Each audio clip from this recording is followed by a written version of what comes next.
갑이 목구멍에 걸려서 얼마나 발버둥을 쳤을까. 이러다가 내가 죽는 것은 아닐까.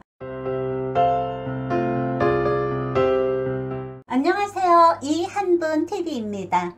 나의 죽음은 고독하지 않을까? 찬밥 때문에 목숨을 잃었다? 노인정은 노인들의 유일한 쉼터이며 놀이 장소예요. 이것마저 없다면 거동이 불편한 노인들은 그나마 갈 데가 없어요. 유일한 돌팔구가 노인정이기 때문에 늙어가면서 서로가 자매처럼 언니, 동생, 형님 하면서 지내는 모습을 바라보면 마음이 흐뭇합니다. 이곳은 다양한 프로그램과 다양한 정보도 서로 나누고 서로가 가슴에 담아둔 이야기도 나누고 한마디로 인생 수다방이라고 생각을 하면 됩니다. 특히 거동이 불편한 노인들은 하루의 절반은 노인정에서 보낸다고 해도 과언은 아닙니다. 지인분은 노인정에 아침에 출근을 했다, 저녁에 퇴근을 하는 곳이 있어서 행복하며 노인정은 늘 웃음이 떠나지 않고 집에 있으면 웃을 일이 전혀 없는데 이곳에 오니 웃을 일이 많다고 자랑을 합니다. 노인정에 오시는 분들은 연세가 많으시고 대부분이 독거노인이 많아요. 부부가 같이 사는 사람도 있고 대부분 혼자 살고 자식하고 같이 사는 노인은 거의가 없습니다. 대부분 자식들하고 살면 며느리 눈치를 봐서 냉장고 문도 함부로 열지도 못하고 밥을 많이 먹으면 늙은이가 얼마나 더 살려고 밥을 저렇게 많이 먹나 그런 생각에 자식들 눈치를 봐서 제대로 밥도 못 먹는다고 하네요. 서로가 불편하고 이것저것 신경 쓰지 않고 마음 편하게 혼자 사는 것이 서로가 좋다고 합니다. 어쩌다 자식들이 오는 날은 아침에 일찍 왔다가 점심만 먹고 밥 수저 놓자마자 급하게 떠나가는 모습을 바라보면 손님이 왔다가 차려놓은 밥만 먹고 돌아가는 기분이라고 하네요.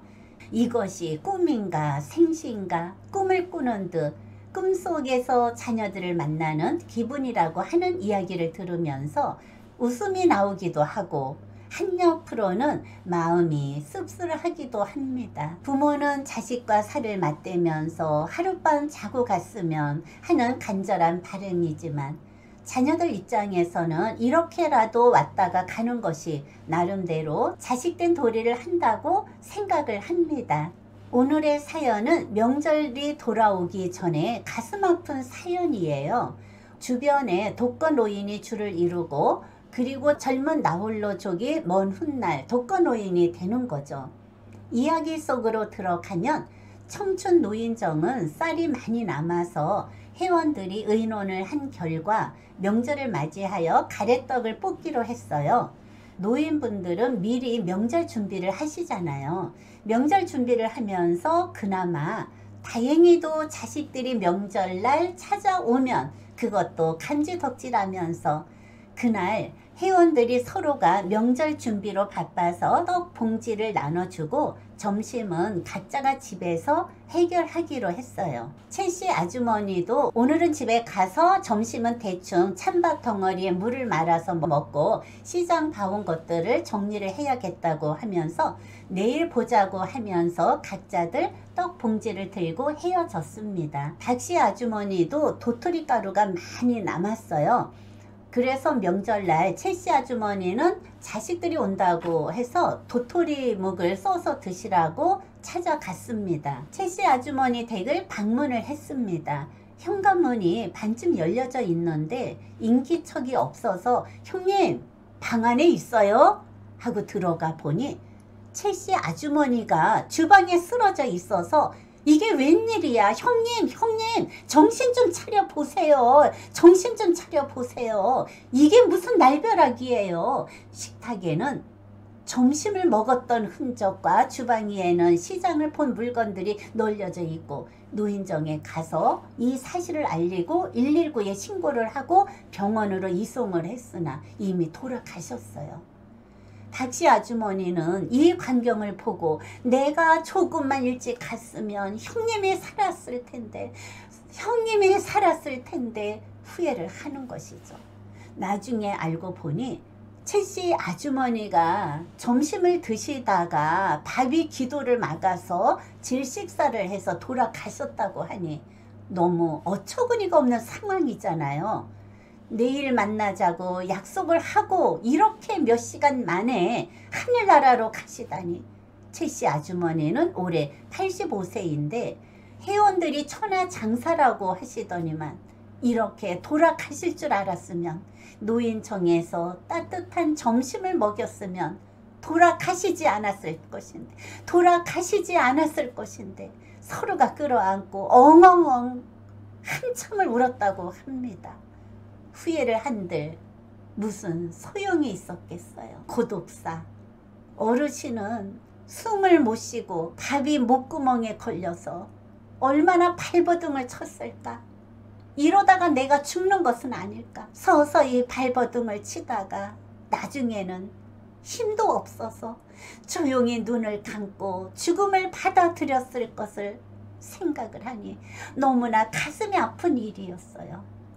옆에 사람이 있었으면 죽음까지 가지 않았을 텐데. 옆에 사람이 있었으면 3년 전에 있었던 일이에요. 제가 잘 아시는 분도 손자가 군대에 가서 휴가를 나오면서 할머니가 평소에 인절미를 좋아하셔서 인절미를 사갖고 왔어요. 할머니가 좋아하시는 인절미를 군대 간 손자가 사왔으니 얼마나 기특하고 인절미를 맛있게 드시다가 갑자기 목에 걸려서 발버둥을 치다가 서서히 얼굴이 창백해지면서 쓰러지시고 옆방에서 컴퓨터를 하던 손자가 비명소리를 듣고 나와서 보니 할머니가 쓰러져 있어서 119를 불러서 병원으로 가는 도중에 돌아가셨어요. 원인은 인절미가 기도를 막아서 이런 황당한 죽음들이 의외로 많이 있습니다. 여러분, 고독사란 말 그대로 아무도 인지하지 못하는 상황에서 죽음을 맞이합니다. 경제적 여력이나 사회적 교류의 정도와 상관없이 혼자 살고 있다면 독거노인이라고 볼 수 있습니다. 이런 의미에서 우리의 부모도 아버지나 어머니와 사별 또는 혼자 살고 있다면 독거노인의 범주에 포함이 되는 것이죠. 통계 자료에 따르면 부모와 따로 사는 성인 자녀들이 부모에게 전화 통화를 일주일에 1회 정도 안 하는 경우가 27%에 달한다고 합니다. 10명의 혼자 사는 노인 중 3명은 일주일 내내 자녀들한테 전화 한 통화 받지 못한다는 거예요. 이 중에는 한 달에 2번 혹은 명절 때나 연락을 받는 경우도 흔치 않는 것이죠. 생각보다 많은 노인이 죽음을 맞이해도 자녀들이 일주일 이내에 인지하지 못하는 고독사의 위험성에 노출되고 있습니다.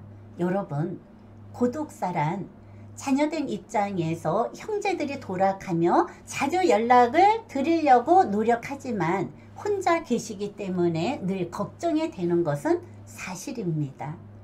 자녀들이 부모한테 최근에는 팔찌처럼 노인들이 찰 수 있는 스마트 밴드 기기도 많이 나와 혼자 계신 부모님의 건강 상태까지 실시간으로 알려준다고 해서 선물도 많이 하지만 늙은 부모님한테는 무용지물이에요.